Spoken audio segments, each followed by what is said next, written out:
अस्सलाम वालेकुम, मैं हूं फैसल अजीज खान। आखिर मोदी को किसने समझाया कि पाकिस्तान के साथ अब ताल्लुकात ठीक कर लो?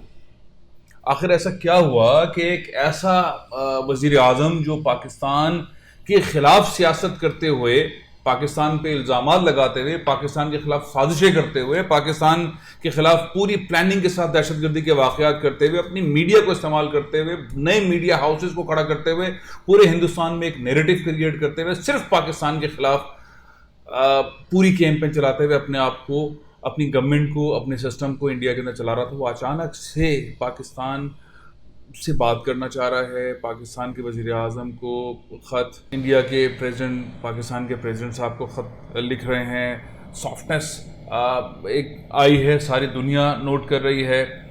आखिर ऐसा क्या हुआ? वज़ीर आज़म पाकिस्तान इमरान खान तो बार बार ये कह रहे थे कि हम अमन के साथ चलना चाहते हैं। उनकी पिछली गवर्नमेंट में भी, बाद में भी पाकिस्तान का नैरेटिव एक बैलेंस किस्म का नैरेटिव जो है, एग्रेसिव एंड बैलेंस नैरेटिव है। लेकिन अभी मोदी को समझाया किसने? वो दो कौन सी शख्सियात हैं और तीसरी कौन सी फ़ोन कॉल है? अब चीज़ें खुलकर सामने आ गई हैं।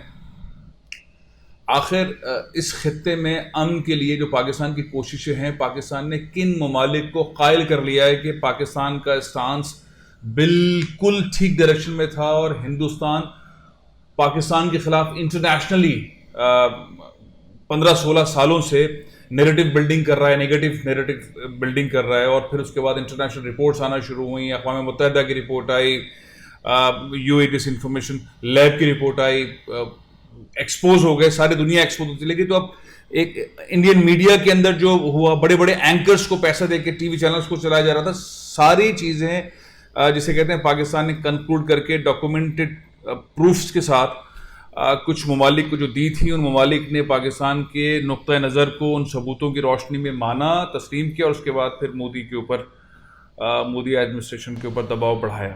उसमें सबसे ज़्यादा क्रेडिट देना चाहिए शेख मोहम्मद बिन राशिद अल मखदूम को, जो कि दुबई के रूलर हैं। उनका बहुत बड़ा रोल है। दूसरे नंबर मोहम्मद बिन सलमान, उन्होंने बड़ा रोल प्ले किया है। और तीसरे नंबर के ऊपर बाइडन एडमिनिस्ट्रेशन जो है, उन्होंने बड़ा रोल प्ले किया है। उनका तो रोल ये था कि अफगानिस्तान के अंदर वो चाहते हैं कि अमन हो और दो न्यूक्लियर ताकतें जो हैं वो इस तरह से टकराव वाले मैदान में न जाएं। तो अमेरिका ने अपना एक नई एडमिनिस्ट्रेशन आई थी, उनका रोल ये रहा है और वो खुलकर भी सामने बात भी कर रहे हैं, अफगानिस्तान के हवाले से भी बात कर रहे हैं। लेकिन वो एक बैलेंस किस्म के एनवायरनमेंट के अंदर हैं। वो ना इंडिया को सपोर्ट कर रहे हैं, ना पाकिस्तान को सपोर्ट कर रहे हैं। वो एक बैलेंस सिचुएशन के साथ हैं जो बाइडन की एडमिनिस्ट्रेशन इस वक्त। अब देखते हैं वो आगे चल के स्टेप्स क्या करते हैं। लेकिन जो मेन कुलीदी किरदार है वो शेख मोहम्मद का और मोहम्मद बिन सलमान का। अब क्या होने जा रहा है? अब आगे क्या होगा? ये सॉफ्टनेस तो आगे अब क्या होगा? क्या ट्रेड खुलने जा रही है? जी, ट्रेड खुलने जा रही है। पाकिस्तान और हिंदुस्तान के दरमियान ट्रेड खोलने से मुताल्लिक मुख्तलिफ फोरम्स के ऊपर बात हो रही है। पाकिस्तान को अपनी इंडस्ट्री को चलाने के लिए इंडिया से डायरेक्ट ट्रेड करनी है। पाकिस्तान इंडिया के दरमियान 3 तरीकों से ट्रेड हो रही है। एक डायरेक्ट ट्रेड होती थी जो बंद हो गई। एक स्मगलिंग वाला तरीका है, सबको पता है स्मगलिंग होती है, तो वो अभी चल रहा है हल्का फुल्का रुक के। लेकिन एक थर्ड पार्टी ट्रेड है। पाकिस्तान को कोई चीज़ बेचनी है, हिंदुस्तान को किसी मुल्क मस्कत देता है, दुबई में देता है, वो वहाँ से लेकर जाते हैं। या पाकिस्तान को चाहिए तो इंडिया वाले मस्कत में, दुबई में देते हैं और पाकिस्तान वहाँ से लेकर आता है। तो वो इनडायरेक्ट ट्रेड जो है उसके खात्मे के ऊपर भी बात हो रही है, ट्रेड की तरफ। तीसरी इंपॉर्टेंट चीज़, आईसीसी टूर्नामेंट होने जा रहा है जो अक्टूबर में खेला जाएगा, 18 अक्टूबर से 15 नवंबर तक। T20 वर्ल्ड कप, ये पिछले साल होना था, वो जो इस साल होगा, कोविड की वजह से आगे हो गया। ये होगा तो पाकिस्तान की टीम, पाकिस्तान ने आईसीसी को कहा था कि हमारे मैचेस किसी और मुल्क में शिफ्ट कर दें, हम हिंदुस्तान में नहीं खेलेंगे और ये सिक्योरिटी के रीज़न से वगैरह। तो उसके अंदर बड़े इशारे मिले हैं कि पाकिस्तानी टीम जाएगी इंडिया, और न सिर्फ इंडिया जाएगी, मैचेस खेलेगी, T20 वर्ल्ड कप में शरीक होगी।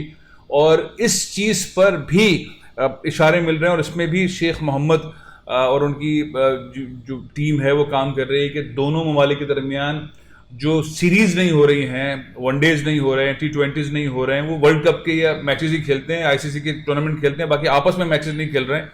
उसका भी जो है वो खात्मा होना चाहिए, जल्दी से वो सीरीज़ होनी चाहिए। तो इसके ऊपर भी यूएई काम कर रहा है, यानी कि यूएई चाहता है कि पाकिस्तान इंडिया जो है वो करीब रहें। और वो जो एक मामला यूएई इससे मुतालिक पाकिस्तानी में, पाकिस्तान के अंदर एक हार्डनेस थी وہ ختم ہو اور دوبارہ سے پاکستانی یو ای کے بارے میں اچھا سوچنا شروع کریں. دیکھتے ہیں. تو بائی لیٹرل سیریز ہندوستان اور پاکستان کی ہو سکے گی. اس پہ تھرڈ پارٹی جو ہے وہ انوالو ہے. ظاہر ہے پیسہ بہت زیادہ ہے اس کے اندر, وہ چاہتے ہیں ہوں گے جیسے کہ پہلے بھی انڈیا اور پاکستان کے سیریز میچز جو ہیں وہ تھرڈ پلیسز کے اوپر ہوتے رہے. پاکستان تو بہت سارے سیریز ایسی یو ای کے اندر کھیلتا رہا, تو وہاں سیریز کھیلے جائیں, ایک نیوٹرل پلیٹ فارم پہ کھیلے جائیں. تو ایک تو یہ والا معاملہ ہے. تیسرا چوتھا اور امپورٹنٹ معاملہ, یہ سافٹنس جو ہے وہ بہت زیادہ اس وقت سامنے آئی ہے جب پاکستان کے army chief general Qamar Bajwa صاحب نے ایک ایونٹ کے اندر بہت ہی کھل کر ایک پاکستان کی پالیسی جو کہ پرائم منسٹر صاحب پہلے کہتے رہے ہیں, تقریباً وہی چیز دوبارہ دہرائی ہے کہ ہم امن چاہتے ہیں, ہم ٹیبل پہ بیٹھ کے بات کرنا چاہتے ہیں, ہم سارے ممالک کے ساتھ ہم سارے مسائل حل کرنا چاہتے ہیں, انکلوڈنگ مقبوضہ کشمیر کے معاملات کو بیٹھ کر حل کرنا چاہتے ہیں, اور ماضی کی چیزوں کو چھوڑ کر آگے بڑھنا چاہتے ہیں. تو پاکستان کی clear cut policy civil military leadership کی طرف سے آئی.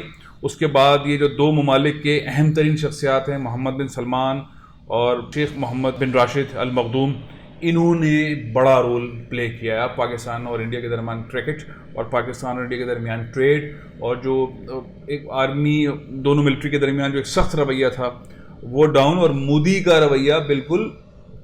اب مودی کو انہوں نے کیا کیا سمجھایا ہے کیونکہ مودی پہ پریشرز بہت تھے, اور کون کون سے ایسے ثبوت جو پاکستان نے ورکنگ کی, اور وہ ثبوت جو کہ انڈیا پاکستان کے خلاف یورپ میں کر رہا تھا, انڈیا پاکستان کے خلاف ساری دنیا کے اندر اپنی ٹیمز کے ذریعے پیسہ لگا رہا تھا, دہشت گردوں کو سپورٹ کر رہا تھا, پاکستان میں دہشت گردی کر رہا تھا, اسٹیٹ ٹیررزم کروا رہا تھا, کلبھوشن یادو والے معاملات, اور پاکستان کا متسلسل کے ساتھ پرامن طور پر اور بہت ہی سافٹنس انداز کے اندر وہ سارے حقائق کو سامنے رکھنا, انڈیا کو پاکستان نے بیسکلی بریکٹ کر دیا.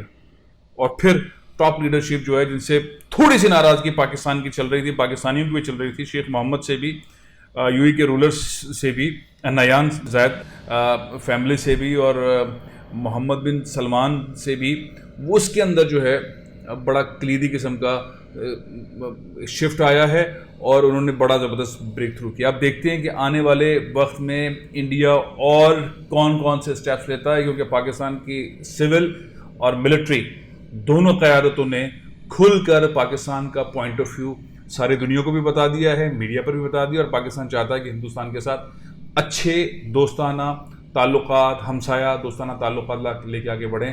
اب ٹریڈ جو پاکستان کی انڈسٹری ہے, خاص طور پہ ٹیکسٹائل کی انڈسٹری جسے کپاس اور یان چاہیے, واگا بارڈر کب کھلتا ہے, انڈین مصنوعات کتنی جلدی آتی ہیں, پاکستان کی جو ایکسپورٹ ہے ٹیکسٹائل کی وہ ڈاؤن ہو رہی ہے, پاکستان کو فوری طور پر کاٹن چاہیے, فوری طور پر یان چاہیے, تو کتنی جلدی یہ سب کچھ ہوتی ہے. رزاق داؤد صاحب اور ان کی ٹیم اس کے اوپر بہت تیزی سے کام کر رہے ہیں. ٹیکسٹائل کے جو صنعت کار ہیں وہ پریشر بلڈ اپ کر رہے ہیں گورنمنٹ کے اوپر, ان کے پاس امریکہ سے یورپ سے آرڈرز ہیں, اور ان کے پاس کاٹن نہیں ہے, یارن نہیں. تو پاکستان نے $2.5 بلین کی دسمبر 2020 کے اندر ٹریڈ کی تھی, وہ ایکسپورٹ کی تھی, اس میں کمی آ رہی ہے. اس کو روکنے کے لیے, اس کو ایکسلریٹ کرنے کے لیے پاکستان کو بہت کم وقت کے اندر کاٹن اور یان چاہیے. تو کیا یہ تمام چیزیں جو ہونے جا رہی ہیں اس سے پاکستان کی انڈسٹری کو, پاکستان کی صنعت کو فائدہ پہنچے گا؟ اتنا اسپیڈ سے ڈیسیشنز ہوں گے, آگے بڑھیں گے, اب دیکھنا ہے کہ کب ہوتے ہیں. لیکن سمت بہت اچھی ہے, کلیئرٹی بہت کلیئر پاکستان کی ملٹری سول قیادت کی ہے, اور پاکستان کے ہمسایہ ممالک کے ساتھ تعلقات ٹھیک کرنے کی جو لائن ہے اس پہ بائیڈن ایڈمنسٹریشن بھی ساتھ ہے, اور مسلم ممالک کی جو ٹاپ 2 کنٹریز ہیں وہ پاکستان کے ساتھ کھڑے ہیں. ٹرکی تو پاکستان کے ساتھ کھڑا رہتا ہے, ملائیشیا بھی پاکستان کے ساتھ کھڑا رہتا ہے, لیکن یہ 2 ممالک کچھ سائلنٹ تھے, انہوں نے بڑا رول پلے کیا ہے.